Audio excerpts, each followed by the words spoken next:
اولیاء کرام کی ایک خاص صفت میں آپ کو بتاؤں، ان کے اندر دنیا سے زہد پایا جاتا ہے۔ آپ نے سنا ہوگا ایک لفظ زاہد، وہ بہت بڑے زاہد تھے، متقی تھے۔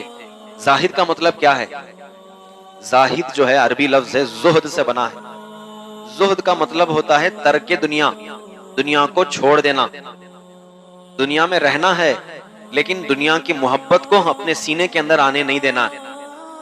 کبھی بھی دنیا تمہارے اور اللہ کے بیچ میں آڑے نہیں آنا چاہیے۔ ہم عبادت کرنے جا رہے ہیں، دنیا بیچ میں آڑے آ گئی، دنیا کی محبت کی وجہ سے ہم رک گئے، ہم کو کسی اور کام کے لیے جانا پڑ گیا، تو ہم نے کس کو ترجیح دی؟ اللہ کی عبادت سے زیادہ دنیا کو ترجیح دے دی۔ اولیاء کرام کے اندر یہ صفت سب سے زیادہ پائی جاتی ہے، وہ دنیا سے دوری اختیار کرتے ہیں اور اللہ سے قرب اختیار کرتے ہیں۔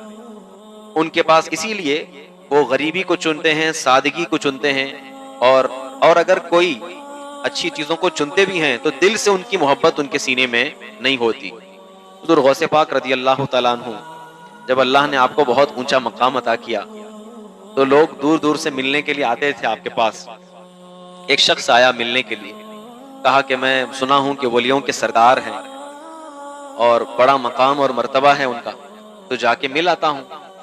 آیا وہ اور آ کر کے دیکھا کہ حضور غوث پاک کا بہت بڑا محل تھا، الحمدللہ ایک بہت بڑی خانقاہ تھی آپ کی خوبصورت سی، جہاں پر لنگر تھا، لوگ کھانا کھا رہے تھے۔ تو اس نے دیکھ کر کے سوچا کہ اللہ والے اتنے عالیشان بنگلے میں تو نہیں رہتے، اتنے عالیشان گھر میں تو نہیں رہتے۔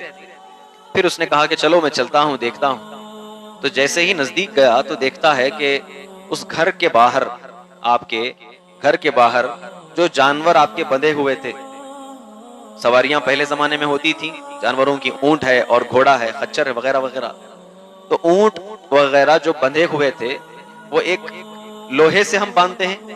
ہمارے زمانے میں ابھی کوئی بھی چیز باندھنا ہو تو زمین کے اندر ایک لوہا اس کو مار دیتے ہیں اور پھر اس سے رسی کو لپیٹ کر کے جانور کو باندھ دیتے ہیں۔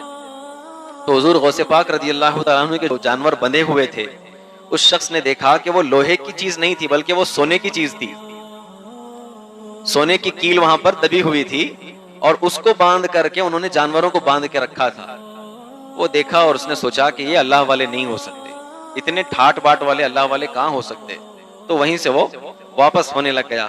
لیکن پھر سوچا کہ اتنا نزدیک تک آ کے نہیں ملوں گا، اچھی بات نہیں، چلو جا کے دیکھ لیتا ہوں، ایک بار مل لیتا ہوں۔ گیا دربار میں، حضور غوث پاک رضی اللہ تعالیٰ عنہ بیٹھے اور مجمع حاضر ہے، آپ لوگوں کو نصیحت کر رہے ہیں، باتیں چل رہی۔ دھیرے دھیرے لوگ مصافحہ کر کے جانے لگے۔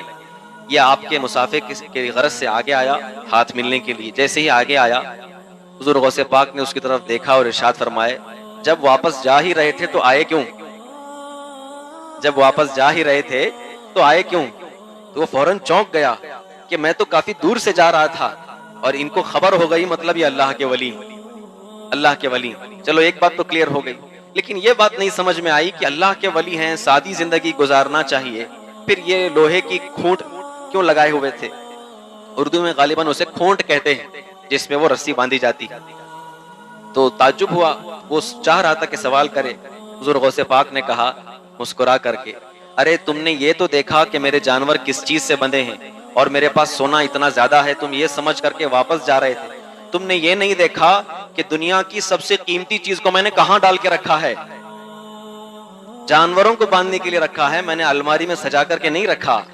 یہ ہیں اولیاء کرام کہ اگر ان کے پاس دنیا کی چیزیں ہوں بھی تو وہ اس قدر زہد اور ترک دنیا کرتے ہیں کہ وہ ان سے پرہیز کرتے ہیں کہ جانوروں کے ساتھ اس کو ڈال دیا۔